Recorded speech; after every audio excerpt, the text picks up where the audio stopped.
Hi అండి, welcome back to my channel దేవుని మహిమలు. ఈరోజు మనం శ్రీ షిరిడి సాయిబాబా వారి యొక్క మరొక మహిమ గురించి చెప్పుకోబోతున్నామండి. ఇంక వీడియోలోకి వెళ్ళిపోదాం. ఓం శ్రీ గణాధిపతయ నమః. ఓం నమ శివాయ. జయ దుర్గామాత. ఓం నమో శ్రీ వెంకటేశాయ నమః. ఓం నమో శ్రీ షిరిడి సాయినాథాయ నమః. షిరిడి సాయి, సత్యసాయి, ప్రేమ సాయిల రూపము ఒక్కటే. భగవత్ స్వరూపులైన ఈ ముగ్గురు ఒకరి తర్వాత ఒకరు భూమి మీద పుట్టి మానవ సేవ చేసే మహనీయులు. శ్రద్ధ, సాబూరి ఉంటే ఆ భగవత్ సాక్షాత్కారం ఇట్టే లభిస్తుంది.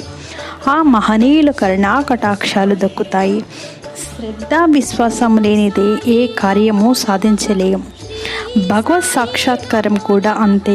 ఎక్కడైతే శ్రద్ధ, నమ్మకము, భక్తి ఉంటాయో అక్కడ భగవంతుడు నివాసం ఏర్పరచుకుంటాడు. అలాంటి భక్తులు మంచి చెడ్డలు ఆయనే స్వయంగా చూస్తారు. సాయి నామములో ఎంత మాధుర్యం ఉందో అంత భక్తి తత్వం ఇమిడి ఉంది. సాక్షాత్తు ఆ దత్తాత్రేయుడి అవతారమైన సాయిని నిత్యము కొలుస్తూ ఆయన నామాన్ని స్మరిస్తూ సర్వము సిద్ధిస్తాయి.